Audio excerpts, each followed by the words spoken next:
Olá, meu nome é André Emboaba, eu sou terapeuta integrativa, especialista em constelação familiar. E hoje eu vim aqui trazer um pouquinho para vocês, elucidar algumas questões que são bem complexas, mas às vezes bem simples de serem entendidas sobre a constelação. Bom, para quem não conhece sobre a constelação familiar, eu vou explicar de uma maneira bem simples para que você tenha esse primeiro acesso. Porque as pessoas trazem a constelação de uma forma, às vezes, um tanto quanto complexas, e ela é bem mais simples do que parece. Existem hoje várias nomenclaturas para se chamar a constelação familiar, mas eu vou ficar com a terminologia mais simples, ok? Ela é uma terapia breve. O que isso quer dizer? Que numa única constelação, você já consegue solucionar o tema trazido. Porém, com o desenvolvimento das constelações, que quem nos deixou isso foi Bert Hellinger, criador, né? Eu tenho até aqui um livro para mostrar para vocês, para quem estiver vendo o vídeo, ó. Essa é a biografia dele. Ele faleceu em setembro de 2019 e nos deixou um legado imenso.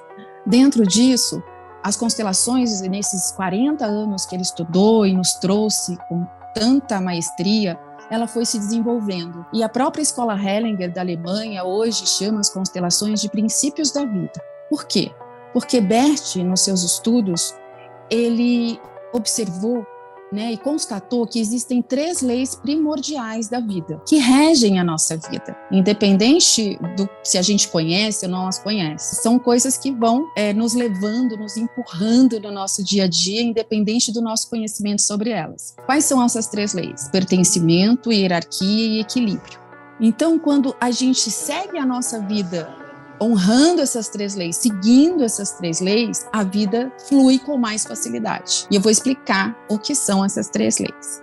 Primeira lei, pertencimento. A todos que nasceram naquele sistema familiar, naquele núcleo familiar, têm o direito a pertencer. Ninguém pode ser excluído. O que isso quer dizer? Quer dizer que todos os membros de uma família pertencem a ela, independente das suas histórias, independente de todo o ocorrido, mesmo aqueles casos, por exemplo, de um pai alcoólatra, de um pai abusador, de situações, por exemplo, a mãe que abandonou, né, num orfanato, abandonou com a avó, com a tia, ou que, vamos ser bem,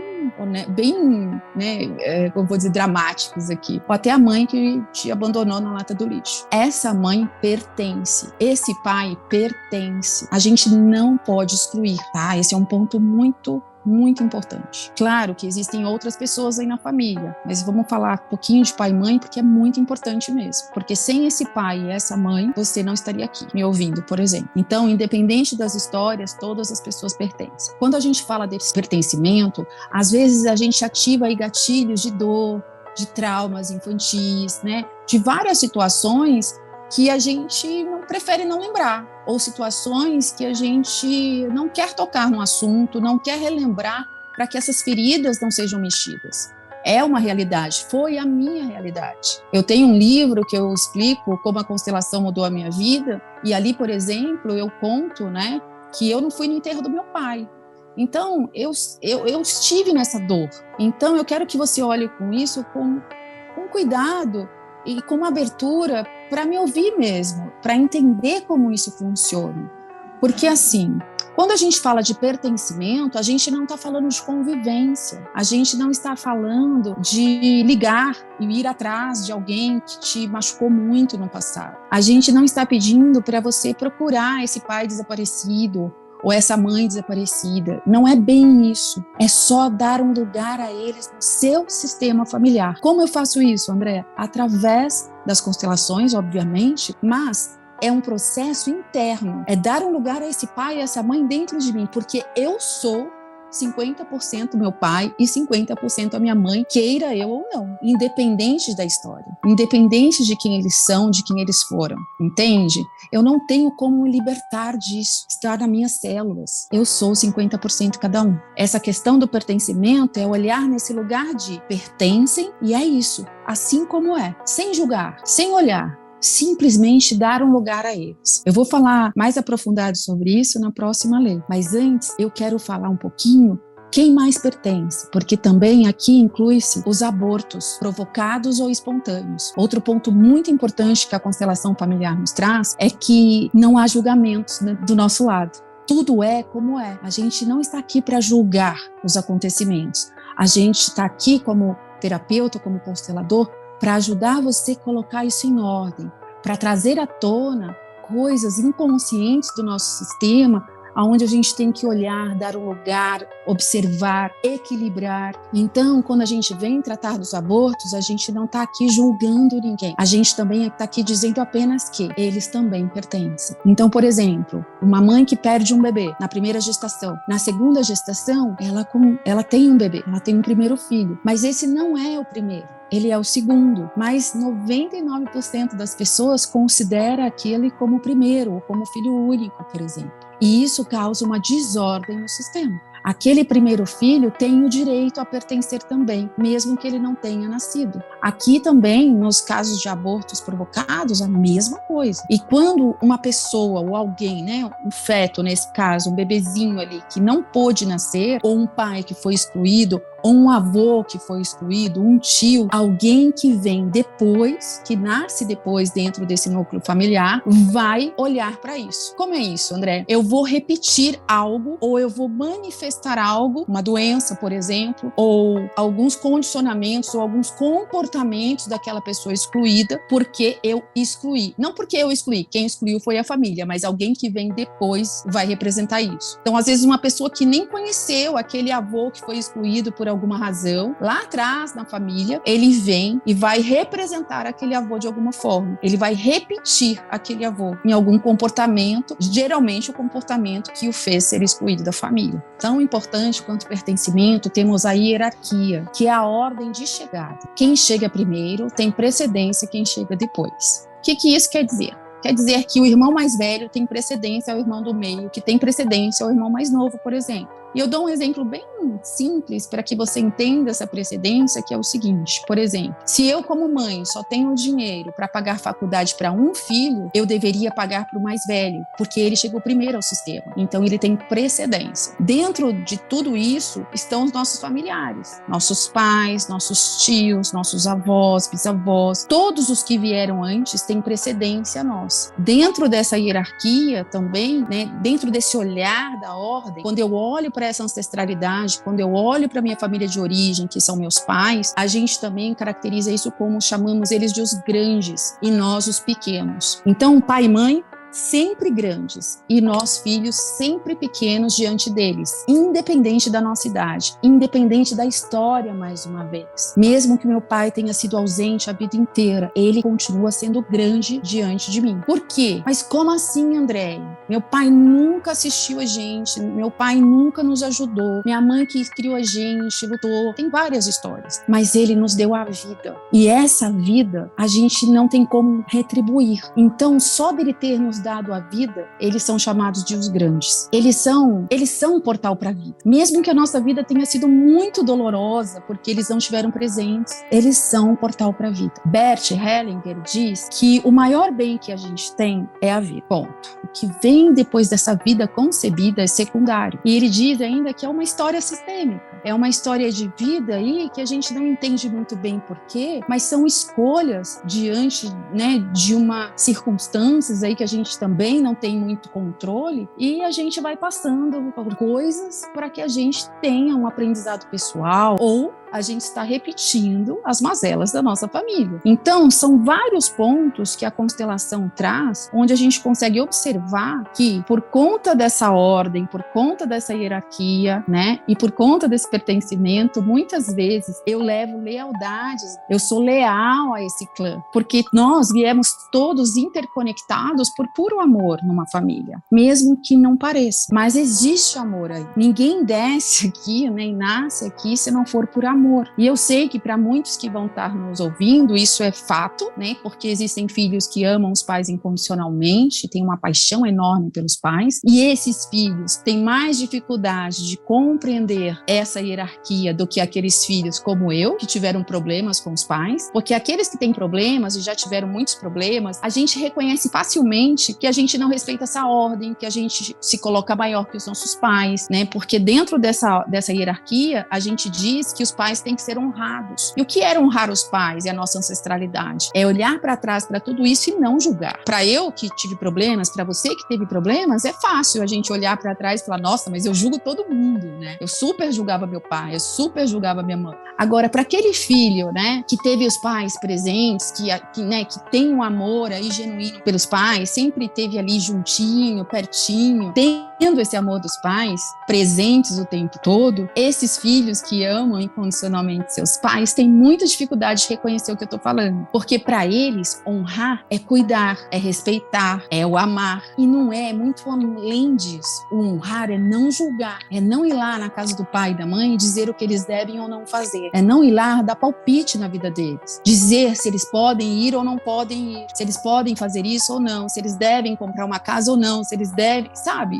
Coisas que a gente se mete na vida dos nossos pais. Por quê? Porque a gente cresceu, porque a gente teve outras oportunidades diferentes das deles. Muitas vezes a gente pode ter sido o primeiro a se formar na família, ou muitas vezes a gente pode ter sido o primeiro a ter uma vida mais confortável, ou o primeiro a viajar para o exterior, a falar outra língua. E quando a gente tem esse passo a mais que a nossa família, na nossa própria vida, pessoal, financeira, profissional, de relacionamento, a gente sem querer se coloca maior. E a gente quer ensinar dos nossos pais. E isso é um erro gritante. E é onde a gente, sem querer, desequilibra o nosso sistema e aí traz aí vários impedimentos da nossa vida profissional, de relacionamento, financeira. Então, a gente tem que tomar muito cuidado com esse lugar. Então, voltando, só para resumir isso, né? Pai e mãe grandes, nós pequenos. Quem vem primeiro tem precedência a quem vem depois. Os nossos pais aí estão numa linha hierárquica que a gente chama eles de os grandes. Sempre serão grandes. Por quê? Porque nos deram a vida. E isso nós nunca vamos poder retribuir. E os que vieram antes em outros aspectos, né, como os nossos irmãos mais velhos, a gente também olha de um outro lugar. Porque a vida eu nunca vou poder retribuir. Se eu for grata, se eu simplesmente for grata à vida concebida por eles a mim, esse sim que eles deram à minha vida, né, de me terem e de me darem um lugar ao mundo, já é mais que o suficiente. Porque mesmo aqueles que não tiveram pais presentes, que é comum também no nosso país, mesmo aqueles que foram criados por outras pessoas da família ou foram adotados, seja como for, eles sobreviveram. Então, Bert dizia, o nosso primeiro sucesso na vida é o nosso nascimento. E se a gente chegou à vida adulta, a gente deu, sabe, foi como tinha de ser, a gente deu conta, a gente chegou aqui. Se você tá me ouvindo, né, se quem estiver me ouvindo, já é um grande sucesso, já chegou onde chegou. E outra coisa importante também de falar aqui é assim, ó, a vida tá na nossa frente, né? O caminhar é caminhar para frente sempre. Se eu vou caminhando, olhando para minha vida que está à minha frente, a coisa vai. Eu estou vendo, eu estou aberto, eu estou enxergando tudo que tem na minha frente. E o que tem na minha frente é meu trabalho, eu tenho meus hobbies, eu tenho meus sonhos, meus relacionamentos, meus amigos, tudo tá aí. Agora, o que veio antes de mim está atrás de mim, que são os meus pais, né? A vida que esses pais levaram, a vida toda dessa ancestralidade, como eu fui criada, todos os problemas que eu possa ter passado. Se a minha vida está na frente, eu tenho que caminhar para frente. Se eu parar e olhar para trás e ficar julgando aqui o que veio antes de mim, né? Eu não consigo caminhar, entende? É literalmente andar para trás, gente. E eu andando para trás, eu vou cair. Se eu conseguir caminhar muito longe, né? Eu vou cair, eu vou tropeçar, vai acontecer coisas comigo que vão me impedir de seguir esse caminho que está na minha frente. O que tem atrás de mim, o que veio antes, eu agradeço e sigo, sem questionar. Porque o que foi, eu não tenho como mudar. Essa é uma realidade. O que tem ao meu lado, também. O que está do meu lado? O que está no mesmo patamar que eu? Meus irmãos, meus primos, meus amigos. Aqui eu olho, mas eu não questiono. Eu não me meto, porque tudo que veio antes de mim e tudo que está aqui, ó, não é problema meu. O que é problema meu é a minha vida, é seguir o meu destino, o meu caminho. Então, esse ponto da hierarquia, no meu olhar, que esse é um olhar de uma consteladora aqui, uma humilde consteladora, é um dos pontos mais difíceis, tanto para aqueles como eu já disse, que são os filhos que tiveram problemas e reconhecem rapidamente que não honram, e aí a gente tem que, né, liberar essa dor e conseguir olhar para frente, tomar esses pais, né, que a gente diz assim, reconhecer esses pais em nós para que a nossa vida flua. E aí a vida desabrocha, e eu sou a maior prova viva disso. E para os filhos que amam incondicionalmente, esses filhos que só querem o melhor para os pais, eles entenderem que a forma forma que eles têm de honrar esses pais e agradecer tudo que eles fizeram é fazendo o melhor por eles e passando tudo que eles receberam adiante, nos seus projetos, na sua empresa, nos seus filhos. A gente passa adiante, a gente não fica querendo cuidar deles, porque quando a gente começa a cuidar dos nossos pais, eles viram nossos filhos, e isso também é um problema, porque quando eu me coloco maior que os meus pais, eu tiro força vital deles, isso é uma realidade, e eu perco força também na vida, fica pesado para mim, porque eles são muito grandes, tudo que veio antes de mim é muito maior que eu, e eu não tenho direito de interferir. Mas Andréia, meus pais são muito pobres, e eles precisam da ajuda dos filhos para sobreviver. Ok, tá tudo certo, mas você tem que fazer isso de um lugar de filho, um lugar de pequeno, reconhecendo a grandeza deles, reconhecendo que graças a eles você está aqui podendo dar um suporte a esse pai e essa mãe. É diferente do querer tomar conta e resolver tudo, parar a sua vida para ajudar e fazer tudo por eles. As pessoas que querem impor as suas vontades para os seus pais são as mais comuns hoje em dia, porque a gente fica querendo determinar o que eles devem ou não fazer, porque a gente acha na nossa petulância e arrogância que a gente sabe mais, e a gente não sabe. Afinal de contas, eles nos criaram, né? A gente chegou até aqui graças a eles também. Então, tomar cuidado nesse ponto. Acho que agora ficou claro aí sobre a hierarquia. E a gente já pode passar para a próxima lei, que é a lei do equilíbrio, o equilíbrio de troca entre dar e tomar. Por que existe essa palavra tomar, Andréia, na constelação? Porque na concepção nossa, né, da nossa língua portuguesa, quando a gente, pelo menos para mim, né, quando eu escutava o tomar, é como se eu tomasse algo que não me pertence. Mas é ao contrário, eu só tomo aquilo que me pertence. Porque o tomar é uma ação, diferente de eu aceitar, né? Então, existe essa pequena divergência aí, às vezes, na nossa interpretação desse verbo. A lei do equilíbrio é o equilíbrio de troca. Tudo na vida tem que ter equilíbrio. Se eu te dou algo, eu me sinto inconscientemente credora. E você também, inconscientemente, se sente devedor. Nas relações, de um modo geral, a gente tem que tomar muito cuidado com esse equilíbrio de troca. Nas relações de amigos, por exemplo, eu sempre falo, quem nunca teve um amigo que você fez tudo por ele e ele te magoou? Porque você fez demais. E quando a gente faz demais, a gente cresce no sistema. Então lembra, papai e mamãe são grandes e nós pequenos. Mas os demais, nós todos, somos no mesmo patamar. Se eu começo a te dar muito, eu cresço no sistema. E quando eu cresço no sistema, esse aqui se sente muito inferior a mim. Eu tiro o poder dele de cocriação, eu tiro o poder dele de manifestação, de ação. E ele se sente tão diminuído e tão pequeno que a forma que o sistema encontra de se erguer novamente é ele magoando o outro, de alguma forma, de várias formas. E aí ele tem força para seguir longe de mim. Então, a gente tem que tomar muito cuidado, porque também a gente vive, né, num lugar de que temos que ser muito doadores. E sim, a gente pode ser muito caridoso, mas caridade é diferente de ajuda. E Bert tem um livro que chama As Ordens da Ajuda, que traz isso de uma forma muito simples para a gente entender. Porque a gente só ajuda quem pede ajuda. Até o limite que não nos prejudique e até o limite do pedido. Então, por exemplo, se eu peço para você R$10 emprestado, você não pode me dar 20, mas eu só pedi 10, me dá 10. E se eu vou lá e quero devolver os R$10, aceite, mesmo que esses R$10 não façam diferença para você. Porque se você não aceita, você está tirando o meu poder de cocriar outros R$10. Para você ver como isso é sério, porque as pessoas têm uma tendência a serem doadoras demais e querer ajudar todo mundo. Só que isso torna a nossa vida muito pesada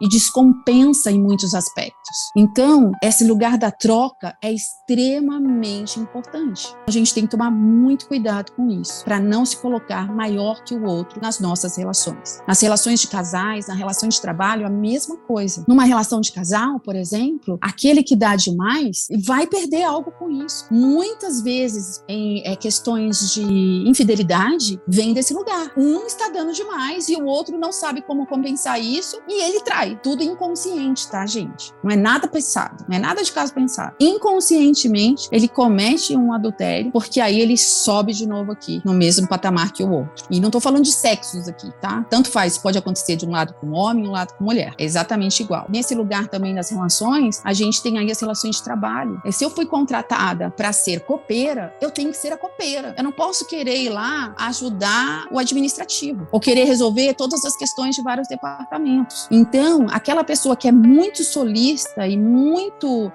prestativa numa empresa, vocês percebam, e vocês vão me dizer se sim ou que não aqui depois nos comentários, se essas pessoas são as últimas a serem promovidas. Quantas pessoas você já viu assim, nossa, mas ele era, sabe, eu fazia tudo, eu vestia a camisa da empresa, eu fazia tudo por ela, mas quem foi promovido foi o colega, que fazia só a parte dele. Isso é muito comum. E a gente acha que a gente tem que tomar ali, fazer de tudo para que as pessoas nos vejam. E outra coisa importante na relação do equilíbrio é entender que quando eu estou em equilíbrio com tudo, a vida também fica mais fácil, fica mais leve. Uma coisa muito importante também é entender que também existe uma hierarquia ali. É que eu não quero entrar muito nesse âmbito para não confundir muito vocês, mas porque as hierarquias das empresas são diferentes das hierarquias da família. Mas vamos ficar aí no equilíbrio de troca. Só os nossos pais podem nos dar mais do que nós podemos retribuir a eles. Por quê? Porque são os grandes. Os demais têm que ter troca, tem que ter equilíbrio. Não adianta. E não tente, porque às vezes, para esses filhos que amam os pais incondicionalmente, também a gente fica querendo retribuir tudo que os nossos pais fizeram por nós. É impossível. Vira um saco sem fundo e também fica muito pesado, entende? Porque aí a gente também está se colocando maior, porque a gente nunca vai poder retribuir a vida. É simples assim. Espero que tenha ficado claro aí para você. Quem muito ajuda é sinal de que está pedindo ajuda. Então preste atenção em você. Se você é dessas pessoas que quer ajudar todo mundo à sua volta, perceba, medite. 10 minutinhos em silêncio. O que está faltando dentro de você para que você pare de querer preencher com essas coisas esse coração? Então isso também é um tema assim muito sensível, porque muitas pessoas acabam julgando a gente do lado de cá, falando, nossa, mas que absurdo, né? Tantas pessoas precisando de ajuda. Voltando, ajuda é ajuda, caridade é caridade, são coisas diferentes. Ser caridoso é maravilhoso, é necessário. Existem aí milhares de famílias precisando da nossa ajuda. A gente pode ajudar várias ONGs, várias organizações do nosso bairro, da nossa comunidade. É só você buscar. Existem milhares aí de projetos que precisam da nossa ajuda. É diferente, mas aí eu estou sendo caridosa, eu estou olhando o próximo. Quando eu falo dessa ajuda desnecessária, desse lugar que eu quero ajudar todo mundo, é eu me meter na vida do outro e querendo resolver o problema de todo mundo, da minha família, do meu irmão, da minha mãe, do meu pai, da minha tia, do meu amigo, né, do meu marido, sabe? É esse o lugar. São coisas diferentes. Então a gente tem que tomar cuidado com isso. Só para concluir essa questão da constelação, porque a constelação familiar, ela engloba tudo na nossa vida. Nossa questão, não só nossa questão familiar, né, porque é dela que o resto vai fluir, e a gente costuma separar muito o nosso profissional das nossas relações familiares. E esse é o grande erro, porque é dessa origem, né, que a minha força vem para eu conseguir seguir em frente. Na ordem sistêmica, primeiro é a família de origem. Se eu estou em ordem com a família de origem, eu tenho força para seguir. Qual é o próximo olhar? É o meu trabalho, é meu dinheiro, porque sem ele também o resto fica muito difícil. Depois do trabalho e do dinheiro vem a saúde, e muitas pessoas falam, a saúde em primeiro lugar. Não, gente, não tem jeito de ter saúde se eu não tenho dinheiro, porque sem dinheiro eu vou ficar doente, eu vou ficar estressado, eu não vou pôr comida na mesa, e isso vai me deixar doente, eu não vou ter como pagar um plano bom de saúde, ou como buscar um recurso médico. Então o dinheiro e o trabalho são extremamente importantes. Depois disso, saúde, minha saúde física, mental, emocional, a gente tem que cuidar de tudo, e não só da saúde física, né? O mental e emocional é extremamente importante, ainda mais nos dias de hoje, onde a saúde mental aí é um tema abordado em várias vertentes. E depois dessa saúde, vem os relacionamentos. E o relacionamento de casal tá aqui.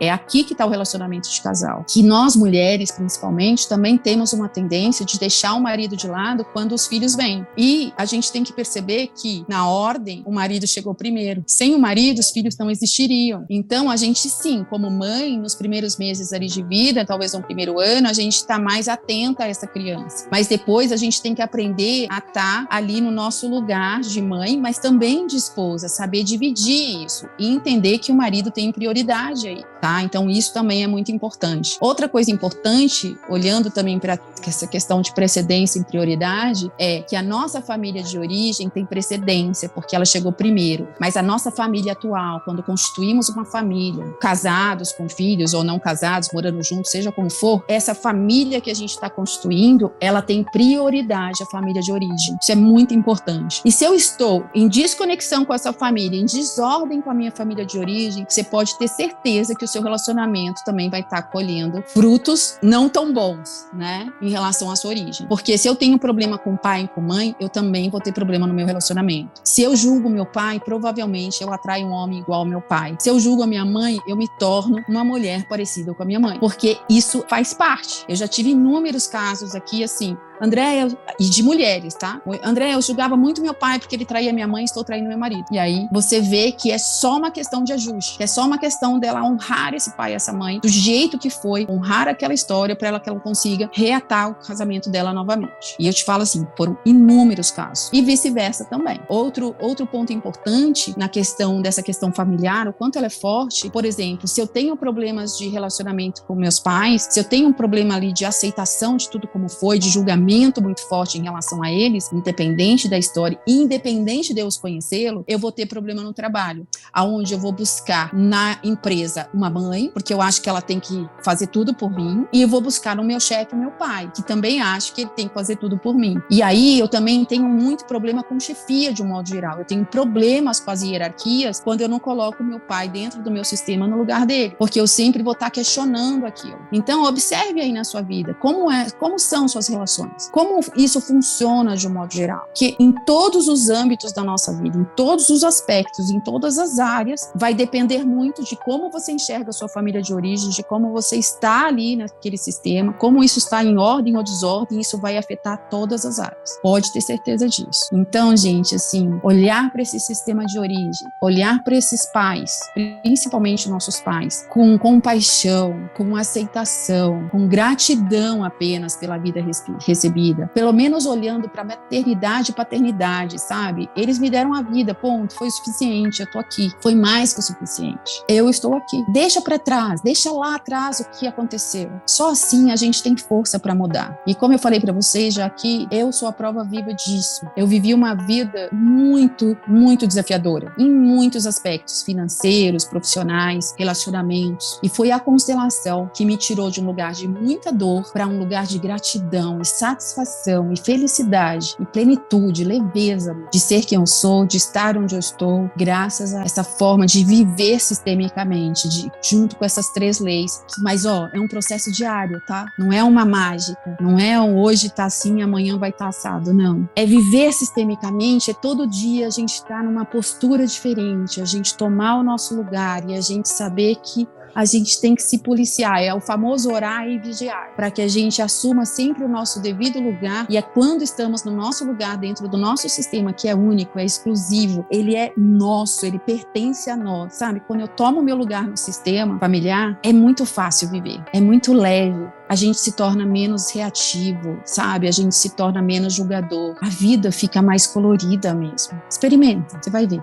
Então é isso, gente. Finalizando aqui, espero que vocês tenham gostado. Se você gostou, compartilha, dê um like. Vamos me ajudar aí a plantar sementinhas sistêmicas por esse planeta, né? Tantas pessoas que a gente conhece precisam desse conhecimento, né? De ter pelo menos essa consciência de que as coisas podem ser melhores, sim. No meu site, no meu Instagram tem muito conteúdo para vocês. No meu site eu disponibilizo meus e-books. Vocês podem baixar gratuitamente por um tempo limitado, tá? Esses e-books agora estão indo para distribuição em todas as redes de e-books, então aproveitem esse momento. Se você não conseguir, pode me chamar no direct. Eu sou fundadora da Escola Quântica do Ser, e lá você também encontra vários cursos para você, independente do seu conhecimento com constelação ou não. A gente tem cursos aí onde eu e minha sócia, a gente uniu a constelação e o eneagrama, que é outra ferramenta de autoconhecimento maravilhosa, que também transformam vidas. Ali a gente tem vários cursos à disposição, além de cursos para consteladores, que tem no meu próprio site, andreaemboaba.com.br. Lá eu tenho cursos específicos para consteladores, de constelação na água, como constelar online com bonecos e celebração sistêmica, tá bem? Então, espero que vocês tenham gostado, e é isso. Um abraço.